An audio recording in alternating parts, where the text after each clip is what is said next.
네, 여러분, 요즘 온 세계의 눈과 귀가 향하고 있는 곳은 아마도 이곳 북중미 지역에서 한참 진행 중인 월드컵이 아닐까 싶습니다. 물론 우리나라는 일찌감치 여정을 마무리하여 다소 열기가 식었지만 각 나라들의 토너먼트가 펼쳐지면서 이 축제의 함성이 지구촌을 채우고 있는 것 같습니다. 자, 그런데 바로 그 축제가 열리고 있는 이 아메리카 대륙의 한켠에서는 전혀 다른 장면이 펼쳐지고 있지요. 바로 10여일 전 두 차례 강진이 잇따라 발생하면서 수천 명이 목숨을 잃고 부상자와 실종자가 수만 명에 이르는 베네수엘라이지요. 무너진 건물의 잔해 속에서 지금도 수색이 이어지고 있고 가족을 찾는 사람들의 애타는 소식이 전해지고 있습니다. 같은 시각, 같은 대륙에서 벌어지고 있는 이 두 장면. 자, 그런데 우리가 가만히 들여다보면 환호성은 크게 들리고 이 신음소리는 잘 들리지가 않는 것 같습니다. 지진으로 무너진 나라의 소식보다는 각 나라가 축구공을 사이에 두고 벌이는 이 각축전에 더 큰 관심을 갖고 있는 것 같죠. 축제의 소식에는 우리의 눈과 귀가 쉽게 열리는데 이 무너짐의 소식, 절망의 자리에는 우리가 잠깐 마음 아파하다가 어느새 그냥 흘려보내는 그런 뉴스가 되곤 합니다. 어쩌면 오늘 우리가 읽은 이 느헤미야서의 시작이 바로 그런 두 장면 사이에서 출발하는 것처럼 느껴지기도 합니다.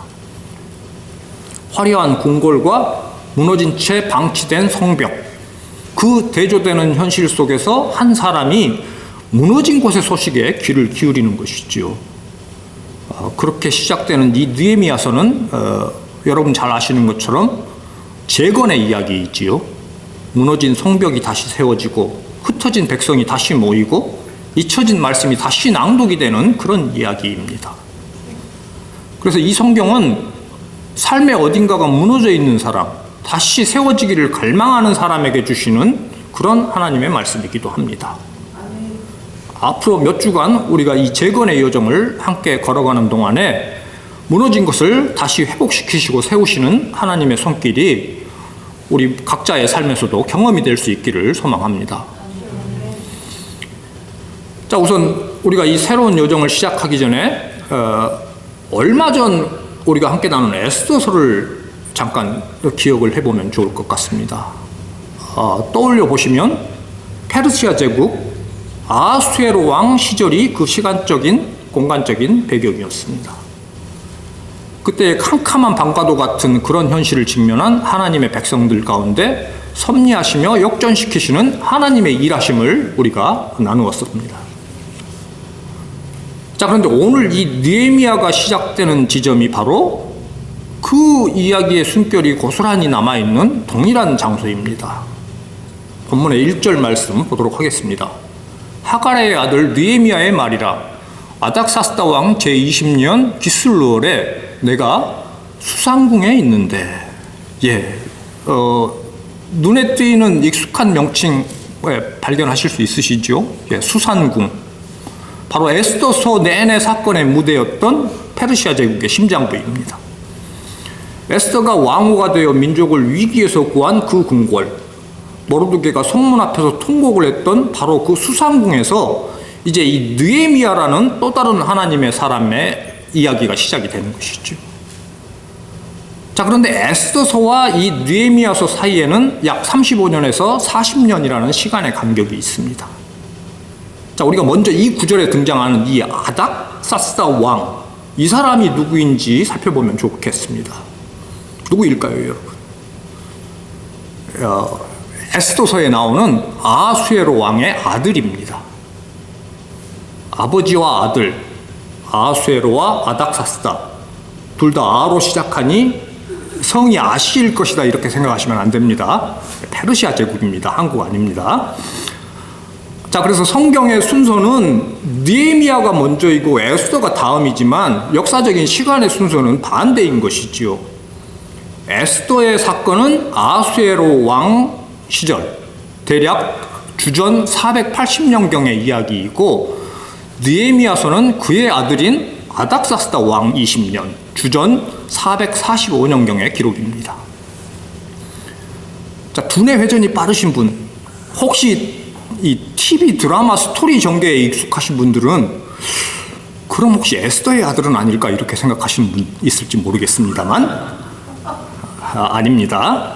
역사적으로 아수에로 왕과 아메스투리스라고 하는 페르시아 출신의 왕비 사이에서 태어난 왕이 아닥사스다입니다. 하지만 아닥사스다는 에스더가 왕후로 있던 바로 그 왕궁에서 성장을 한 것이 정황상으로 이해가 되는 것이죠. 그래서인지 그는 유대인들에게 대단히 이례적인 호의를 베풉니다.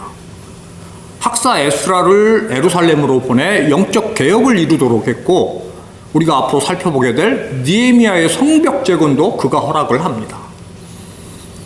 에스더 시대의 궁궐 안에 역사하시던 하나님의 섭리가 그 한 시대로 끝난 것이 아니라 다음 세대의 역사 속으로 계속 이어지고 있는 것이죠. 자, 그렇다면 이 시점에 예루살렘은 또 역사의 시간 가운데 어느 지점에 있는지를 우리가 살펴보면 좋겠습니다. 주전 586년 바벨론의 느부갓네살 왕에 의하여 예루살렘 성전이 불타고 남유다의 백성들은 포로로 끌려가죠. 그리고 약 70년이 지나서 바사, 즉 페르시아 왕 고레스의 칙령으로 스룹바벨을 중심으로 한 1차 귀환이 이루어집니다.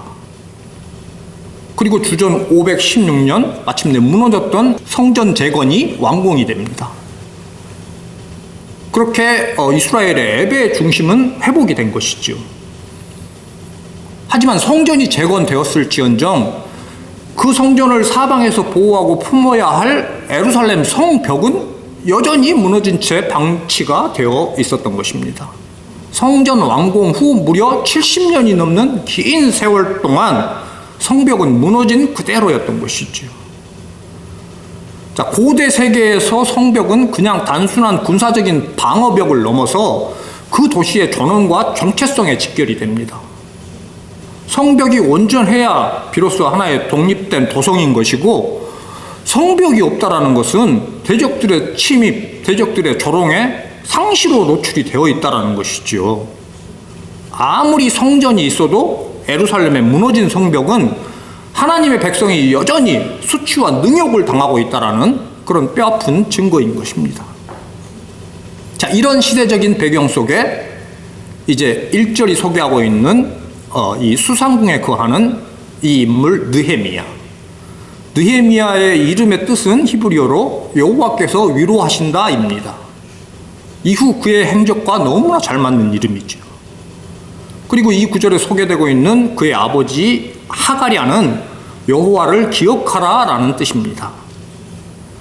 페르시아 땅에서 태어나고 자란 세대였음에도 이 가족은 히브리식 이름을 끝까지 지키며 하나님의 백성이라는 뿌리를 놓지 않았던 것이죠. 그리고 이 느헤미야, 그의 직함은 오늘 본문 마지막 11절에 나오는 것처럼 왕의 술관원입니다. 자, 오늘날 개념으로 언뜻 백악관이나 청와대 연회에서 술잔을 따르는 시중 드는 사람이 연상될지 모르지만, 고대 제국에서 이 자리는 왕의 생명을 직접 책임을 지는 최고의 요직입니다. 독살의 음모가 판치는 궁궐에서 왕이 마시는 모든 것을 먼저 검사하고 맛보는, 왕이 그에게 목숨을 전적으로 의탁할 수 있는 측근 중에 최측근이 바로 왕의 술관원입니다. 경우에 따라서는 왕에게 조언도 할 수 있는 그런 위치입니다. 자, 그러니 이 정황은 이 느헤미야가 이방 땅에 정복을 당한 민족의 후손임에도 불구하고 세계 최강 제국의 권력의 중심부에서 이 높은 위치에까지 올라 있는 것입니다. 하나님께서 이 느헤미야라는 인물 역시 역사의 길목에 그 중요한 자리에 이렇게 세워두고 계시는 것이죠. 자, 이렇게 부족함 없는 삶을 누리던 느헤미야에게 유다 땅으로부터 소식이 전해집니다. 기슬루월, 유대력 9월이고 우리 달력으로는 11월과 12월 사이에 해당하는 겨울 무렵입니다. 그때 고국에서 돌아온 형제 하나니 일행에게 느헤미야가 예루살렘의 형편을 묻고 그들의 대답이 3절, 그리고 그에 따른 느헤미야 반응이 4절인데요. 두 구절을 우리가 함께 읽어보겠습니다. 시작. 그들이 내게 이르되 사로잡힘을 면하고 남아있는 자들이 그 지방 거기에서 큰 환난을 당하고 능욕을 받으며 예루살렘 성은 허물어지고 성문들은 불탔다 하는지라. 내가 이 말을 듣고 앉아서 울고 수일 동안 슬퍼하며 하늘의 하나님 앞에 금식하며 기도하여. 네, 큰 환난, 능욕, 허물어진 성벽, 불탄 성문, 이것이 그가 이곳 화려한 수상궁에서 멀리 떨어져 있는 그가 접한 조국의 현실입니다. 그 예루살렘의 소식을 들은 느헤미야의 반응이 4절에서와 같이 그 말을 듣고 그가 앉아서 웁니다.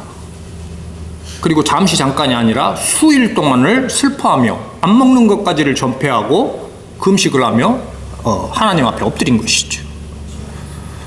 이 장면을 좀 더 자세히 묵상을 해보면 좋겠습니다. 느헤미야는 지금 수상궁, 당시 세계 최강 제국의 심장부에서 왕의 절대적인 신임을 받으며 살고 있습니다.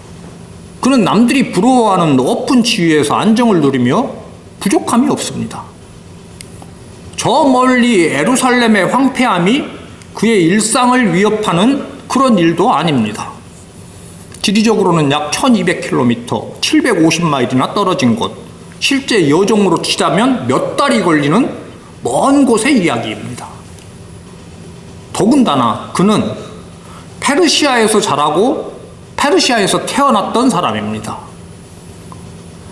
예루살렘 성벽이 무너진 것은 그가 태어나기도 훨씬 전의 일이었고, 정작 그는 고국의 땅을 단 한 번도 밟아보지 못했을 수도 있는 사람입니다.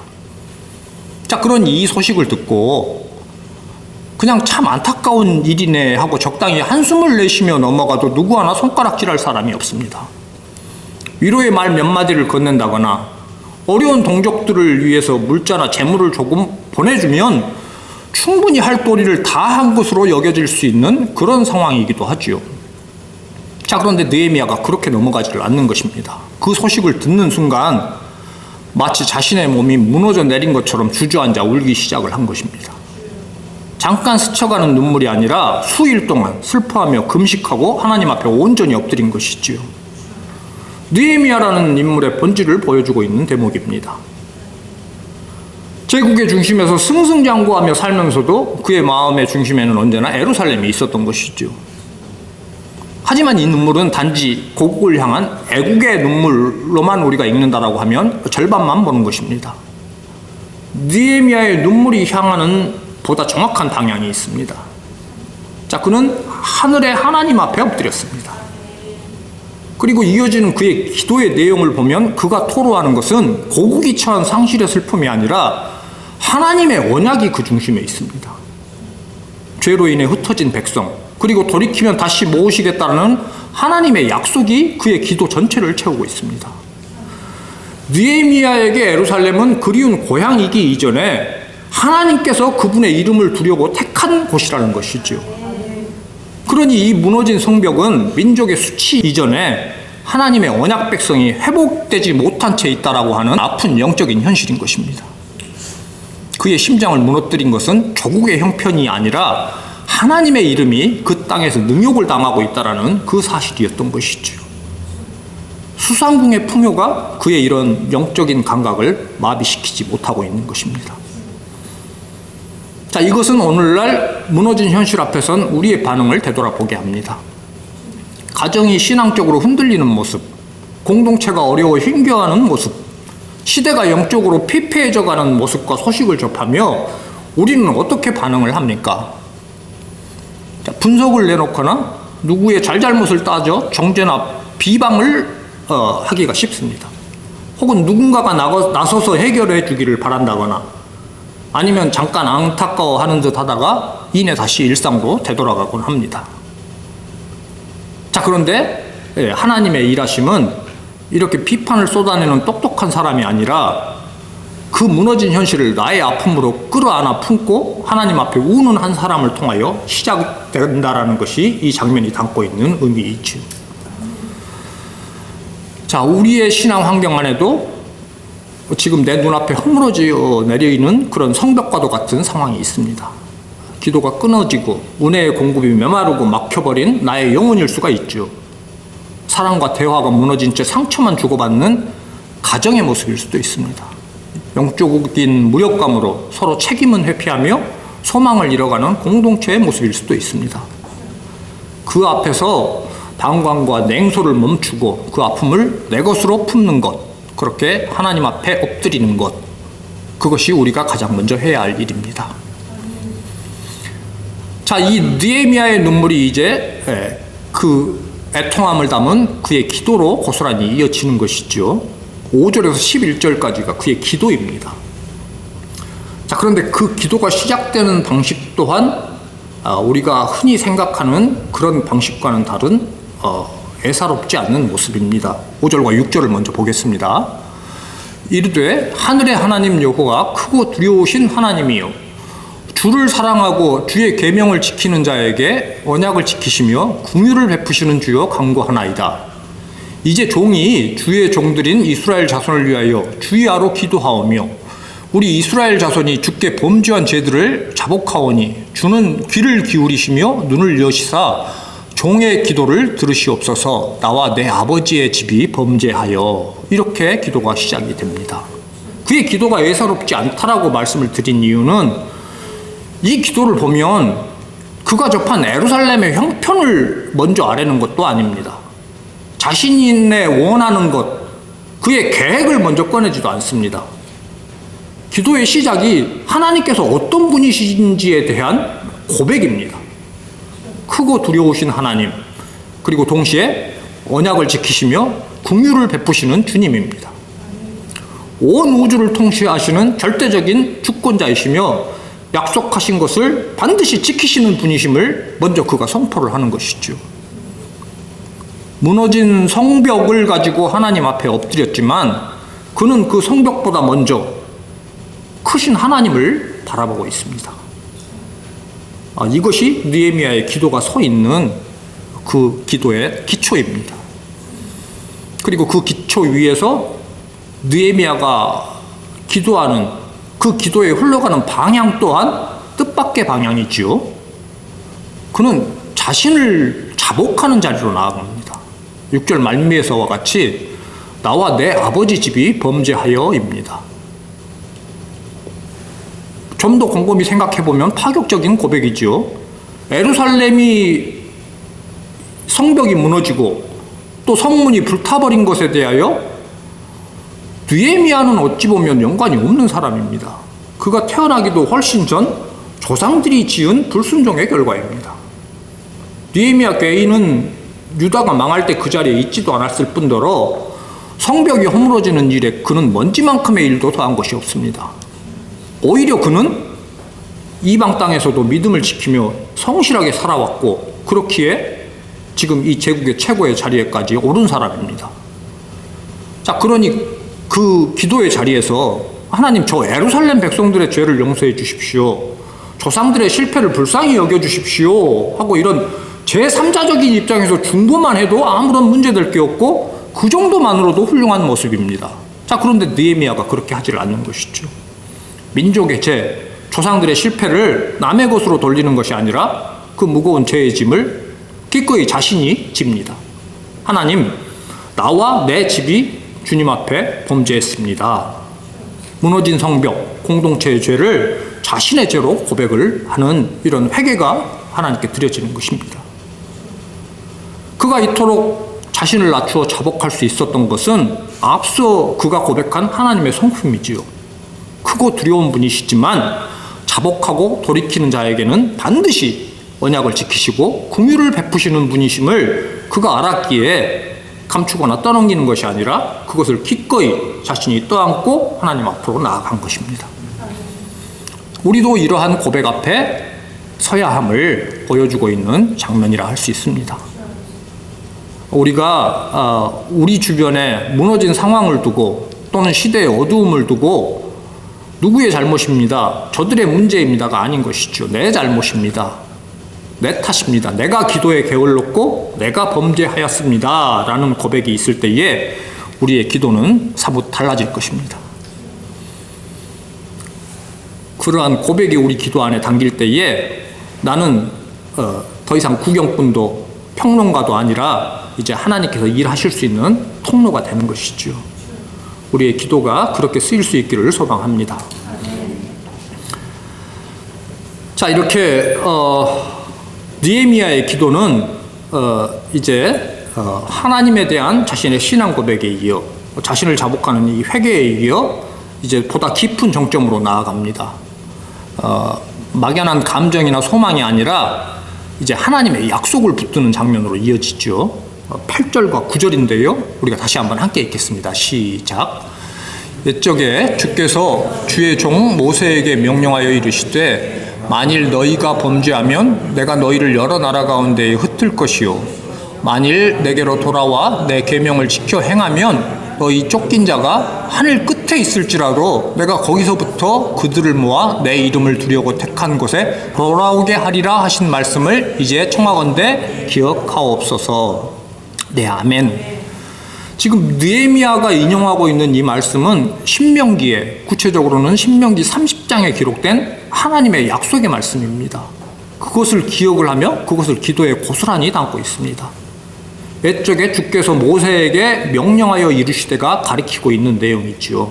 그리고 그 내용이 9절에 나오는 바로 그 말씀입니다. 백성들이 범죄하면 사방으로 흩으시겠지만 다시 돌이켜 계명을 지키면 설령 하늘 끝에 있을지라도 거기에 쫓겨가 있을지라도 반드시 약속의 땅으로 돌이키시겠다라는 그 말씀이지요. 이 약속의 말씀을 하나님 앞에 내미는 것입니다. 그가 그렇게 하나님 앞에 부르짖어 청구하는 것이죠. 하나님, 약속하지 않으셨습니까?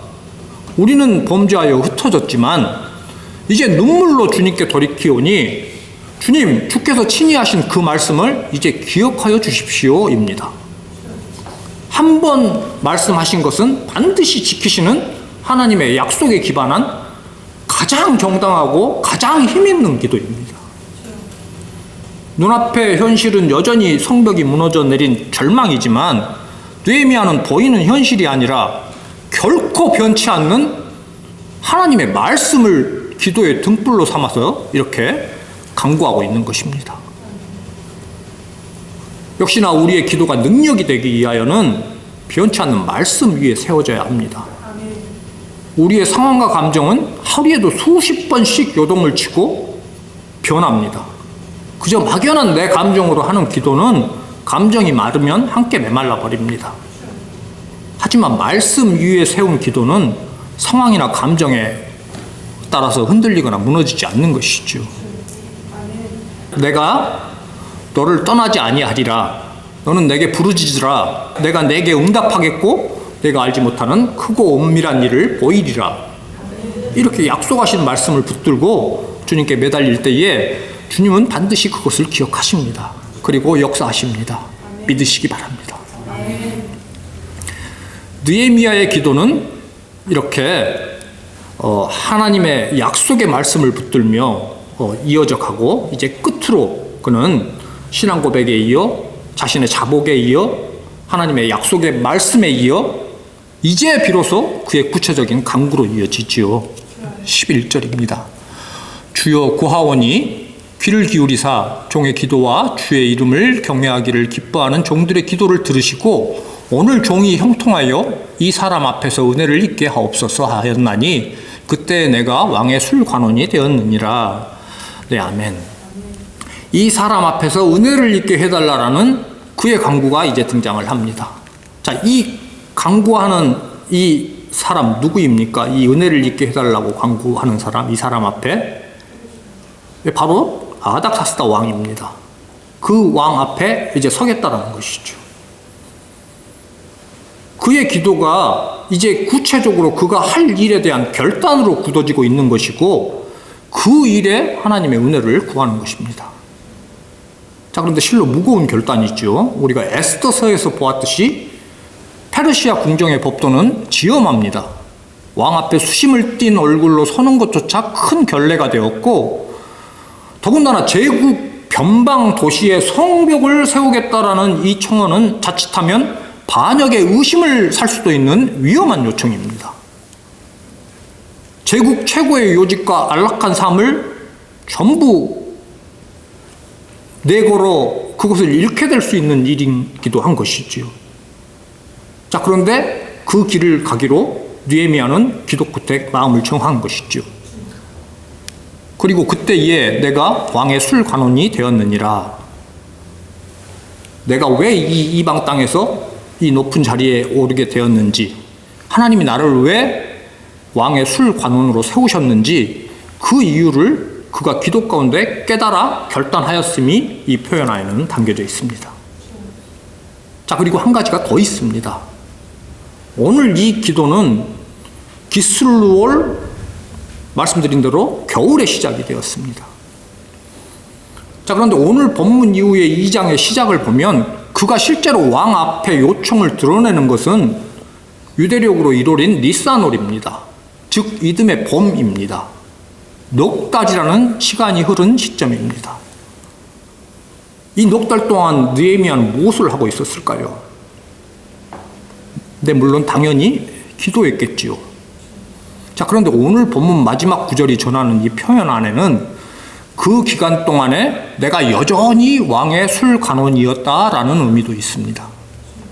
이게 무슨 말이냐 하면 느헤미야의 기도가 넉 달이 이어졌는데 그가 기도를 한다라고 해서 자신의 직무를 게을리하지 않았다라는 표현이기도 한 것이지요.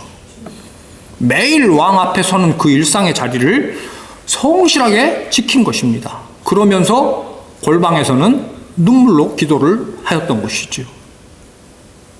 그리고 바로 그렇게 성실하게 이어져 온 일상의 자리가 넉 달 후에 하나님께서 열어주시는 기회가 됩니다. 그 기회가 오자 왕에게 청혼을 할 수 있는 통로로 그렇게 사용이 되는 것이죠. 이렇게 기도와 일상이 분리되지 않음을 1장 마지막과 2장의 시작 사이에 우리에게 담아 정한하고 있는 그런 모습입니다. 무릎으로 기도하면서 오늘 내게 맡겨진 자리를 묵묵히 지켜내는 것, 그것이 하나님의 때를 기다리는 사람, 그 기도의 모습인 것이죠. 이것이 느헤미야서 1장이 우리에게 전하고 있는 메시지입니다.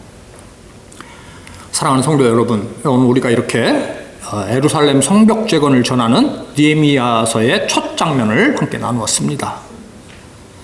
화려한 제국의 수산성의 한 사람이 홀로 조용히 하나님 앞에 무릎을 꿇었고, 예루살렘 성벽 재건이라는 그 큰 역사의 첫 장은 바로 이 기도에서부터 시작이 됩니다.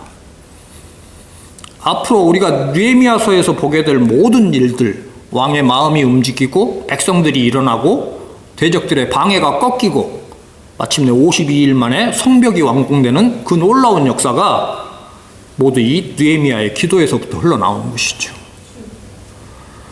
세상에 환호성이 있는 곳, 화려한 곳으로 눈과 귀가 쏠리고 사람들은 그곳에 서고자 합니다. 하지만 하나님의 눈은 무너진 곳에 신음에 귀를 기울이는 사람, 그 아픔을 안고 조용히 기도의 골방을 향하는 한 사람, 바로 그 사람을 보십니다. 그리고 그 사람을 통하여 일하십니다.